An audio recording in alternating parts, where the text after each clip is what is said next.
ఇంకా పార్కులు అయిపోయినాయి, పొదలు అయిపోయినాయి, చెట్లు అయిపోయినాయి, రూములు అయిపోయినాయి, ఇంకా అన్నీ అయిపోయి నడు రోడ్డు కారు కంఫర్ట్ ఉందన్నమాట. ఎందుకంటే మన దేశం జడతెగటానికి ఇంకా బాగుంటుంది అనమాట, బాగా కనపడుద్ది. చెడిపోవటానికి ఎక్కువ అవుతారు కదా, ఇంకా ఎక్కువ కావాలి కదా వాళ్ళు చెడిపోయింది కాక. కారు మీదనే రొమాన్స్ అని అంటే అది ఆడదు కాదు, ఇది మగోడు కదా అనమాట. ఇద్దరు మూర్ఖులు. తయారవుతున్నారమ్మా మరి దారుణంగా. బలుపు ఎక్కువై వందల మంది చూస్తున్నారని తెలిసి కూడా ఎందుకన్నమాట బలుపు, కొవ్వు, కళ్ళకి పచ్చకావలు దిగి కొవ్వు, కామం, బలుపు ఎక్కువయ్యి అనమాట. ఇంకా రూములు ఇవన్నీ ఓయో రూములు కూడా మళ్ళీ పార్కులు ఇవన్నీ చాలా కాదు. కారు మీద రిమాన్స్ చేస్తున్నారంటే బలుపు ఎక్కువయ్యే కాదు, ఒళ్ళు సోయి కూడా తెలియకుండా జనాన్ని జడదంగటానికే కదా. అట్టటోళ్ళు నడి రోడ్డు మీద పట్టుకొని శుభ్రంగా రొమాన్స్ ఏందో చూపియాలి చేస్తాపోయి గవర్నమెంట్ పక్కన, ఇంకా ఏరే యూత్ చెడిపోకుండా. ఎందుకు ఇట్లా దిగజారిపోతున్నారు అనుకోవచ్చు. ఎందుకంటే ఇండివిజువల్ బతుకులు కావాలంటారు, తల్లిదండ్రులు మాటలేనరు, నువ్వు ఎంత నేను ఎంత అనే కాడికి వచ్చిందిగా.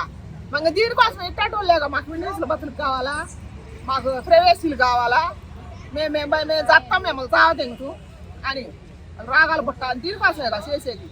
లేకపోతే మడిసి జలం ఎత్తిన కొట్ల జలంతో కన్నా తల్లిదండ్రులు కొత్తని కూడా బుద్ధి లేకుండా, దానికి బుద్ధి లేకుండా అడిగి బుద్ధి లేకుండా కారు మీద రొమాన్స్ ఏంటి పోగతారు. కాకపోతే ఇది పోగతలేగా. అంటే ఇక్కడ చదువుకుంటున్నాం, ఇక్కడ జాబ్ చేస్తున్నామని చెప్పి వచ్చి ఇక్కడ ఇలాంటి పనులు చేస్తున్నారు, అమ్మాయిలైనా సరే అబ్బాయిలైనా సరే. అది ఎంతవరకు కరెక్ట్? అది అసలు కరెక్ట్ కాదు. దయచేసి అమ్మాయిలకు అబ్బాయిలకు చెబుతున్నా, అది కరెక్టే కాదు, అది భవిష్యత్తే కాదు. మీరు మధ్యలోనే ఆగమైపోతారు. ఇట్ట చేసే అబ్బాయిలు కానీ అమ్మాయిలు కానీ పోరం పోకులు, వాళ్ళు అసలు పనికిరారు లైఫ్లు. వాళ్ళు రేపటి రోజున వాళ్ళిద్దరు ఇడిపోయినాక సరే ఇంకొక ఆయన చేసుకున్నా, ఇంకొక అమ్మాయిని చేసుకున్నా కూడా సరిగ్గా సంసారం చేయరు. వాళ్ళు ఎప్పటికైనా మధ్యలో పోయేవాళ్ళు. వీళ్ళిద్దరు పెళ్లి చేసుకోరంటారా? అంతగానం చేసి పెళ్లి చేసుకోకపోతే చేసుకోరు. వీళ్ళు రోగాలు పట్టి వీళ్ళు చేసుకోరు. వీళ్ళు చేసుకున్న 5-6 నెలల కడికి ఎక్కువ ఉండరు. ఇప్పుడు పౌసింగ్ రాజు అంతే కదా. నాకు ఆ రోజు ఏడుపు వచ్చింది, కానీ ఇప్పుడు అలా బయటకు వచ్చి చెబుతుంది. మరి 6 నెలలేనంట పెళ్ళి అయ్యి, ప్రేమించి పెళ్లి చేసుకున్నాము. వాళ్ళమ్మ నానేమో ఫస్ట్ వాళ్ళని ప్రేమించినాడు, ఎవరు ఇంకొక ఆమెను కూడా ఉంచుకున్నావు. ఇన్ని వస్తున్నాయి కదా, ఇన్ని వచ్చినప్పుడు నువ్వు ఎట్ట చేసుకున్నావు? బుద్ధి లేకుండా చేసుకుంది కాక మళ్ళీ నువ్వు వీడియో తీసి చచ్చిపోతావు. సరే అది పక్కన పెట్టండి అమ్మా. ఇప్పుడు వీళ్ళిద్దరు అన్నారు, మీరు వాళ్ళిద్దరు పెళ్లి చేసుకోకుండా వేరే ఇద్దరిని చేసుకుంటే ఏంటి పరిస్థితి? ఎందుకు ఇట్లా తయారవుతున్నారు? అంటే అది మన ఇండియన్ కల్చర్ కాదు కదా. మన ఇండియన్ కల్చర్ అసలు ఏది? మన ఇండియన్ కల్చర్ ఎవరు పాటిస్తాము?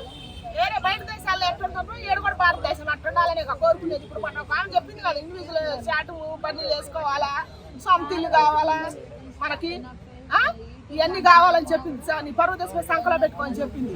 ఇట్టాటి చేయటానికి అనమాట. ఇట్టాటి చేస్తే కానీ ఇంకా బాగుంటుంది, ఇంకా బాగుపడుతుంది వచ్చే తరం కూడా. అంటే ఇప్పుడు వాళ్ళిద్దరు నిజమైన ప్రేమ కాదంటారా? నిజమైన ప్రేమ కాదు, ఏం కాదు. దానికి వీడికి కోరిక పుట్టింది, దానికి కోరిక పుట్టింది. అవి బలిసి కళ్ళకు పచ్చకాయలు దిగి ఆ పని చేసిన అల్పం అనమాట. అసలు నిజమైన ప్రేమ అంటే ఏంటమ్మా? అసలు ఈ రోజుల్లో నిజమైన ప్రేమ లేదు నాన్న. ఈ రోజుల్లో బాకర ప్రేమే కానీ అబ్బాయి కాదు లేదు, అమ్మాయి కాదు లేదు. అసలు నిజమైన ప్రేమ ఉందంటే ఎలా తెలుసుకోవాలి? ఎలా తెలుసుకోవాలని అంటే అసలు లేదు, ఇప్పుడు లేదు. మీరు ఎట్లా తెలుసుకుంటారు? అసలు మీకు తెలిసినంత వరకు చెప్పరా, మీరు చూసినంత వరకు మీ ఎక్స్పీరియన్స్ లో. ఇప్పుడు నిజమైన ప్రేమ అయితే ఫస్ట్ అమ్మాయి అట్లా చేయదు, అబ్బాయి అట్లా చేయడు. వీళ్ళు మోహం కోసం ఎంపర్లాడే వాళ్ళు వీళ్ళు అట్లా చేయరు.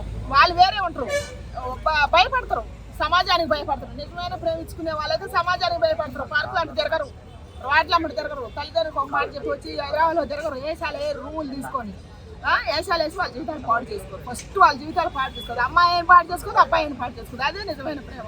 మొన్న ఒకసారి కాంబినేషన్ ఒక అబ్బాయి చెప్తుంది, అది అట్లా అబ్బాయిలు ఆడొకరు ఉంటారు అరుదుగా. మరి ఇప్పుడు అలాంటి అమ్మాయిలకు ఏం చెప్తారమ్మా? అది నిజమైన ప్రేమ అని కాదా తెలుసుకోకుండా అంటే గుడ్డిగా వెళ్ళే వాళ్ళకి ఏం చెప్తారు? గుడ్డిగా వెళ్ళే వాళ్ళకి వాళ్ళు వేషం కోసం, వాళ్ళ సరదా కోసం. ఇప్పుడు సరదాలు ఎక్కువైనాయిగా. అమ్మాయిలకేమో సోకులు కావాలా, అబ్బాయిలకేమో కోరిక కావాలా. దానివల్ల ఏమవుతుందంటే జీవితాలు పాడు చేసుకుంటారు. వాళ్ళకి ఎంతసేపు చెప్పినా ఎలకతోలు చేసుకొచ్చి ఏడాది విచ్చినా అదంతే నేను అన్నట్టు వాళ్ళు మారరు. వాళ్ళ జీవితాలు అంతే. అట్టటోళ్ళు అందరిని అనుకుంటాం మనం. కష్టపడి బతికి అమ్మాయిలు లేరా, జాబులు చేసిన వాళ్ళు లేరా, తల్లిదండ్రులు మాట విని వాళ్ళని పక్కన పెడితే ఎట్టటోళ్ళు కొంతమందే ఉంటారు బోకులు. అమ్మాయిలు కానీ అబ్బాయిలు కానీ జీవితాలు నాశనం చేసుకోవటం, కుటుంబ విలువలు తగ్గించడం. ఇట్టటోళ్ళు ఇప్పుడు ఈ రోడ్డు మీద కారు మీద రొమాన్స్ చేసి చూసావు. దయచేసి మనం అందరం స్పందించాలా, గవర్నమెంట్ కూడా స్పందించాలన్నమాట. యూత్ పాడైపోతారు. ఏ రూములు లేవు, ఏ లేవు, కారు మీద వచ్చి రొమాన్స్ చేసుకుంటారు. అంత మా కూడా ఆయన మేమంతా వాడామన్నమాట. వాళ్ళు కొవ్వెక్కి చేకలు కాకపోతే కాదమ్మా. పెళ్లి కానీ అమ్మాయిలు చేస్తున్నారు అంటే ఒక అర్థం ఉంది. చాలా మంది ఆడవాళ్ళు, పెళ్ళైన వాళ్ళు కూడా చాలా మంది చేస్తున్నారు. సంవత్సరాల కొద్ది భర్తలతో కాపురం చేసిన తర్వాత వేరే వాళ్ళతో ఇలా ఉండడం అది ఎంతవరకు కరెక్ట్? అలా ఎందుకు చేస్తున్నారు? అది కరెక్ట్ కాదు, అసలు కరెక్టే కాదు. పెళ్ళైనాకంటే చెబుతలే ఇచ్చలు పెడతానానికి పోయి కోరికలు ఎక్కువ పెరిగి కన్న బిడ్డలను చంపేయటం, అమ్మాయిలు కాకపోతే ఇప్పుడు సగం ఆంటీలు కూడా ఉన్నారు కదా, వీళ్ళే బోకర కేటగిరీ కొండోళ్ళే కానీ చేసేది, సంసారం చేసుకునే వాళ్ళు ఎవరు చేయట్లేదయా. బోకర వాళ్ళే ఉన్నారు కొంతమంది, అట్ట చేసేవాళ్ళు. మంచి వాళ్ళు ఎవరు చేయరు. సోకులు ఎక్కువైనాయి, అన్నీ కావాలంటే ఏం చెప్పి ఇట్లా చేస్తేనేగా అది దానివల్ల పాడైపోతాను.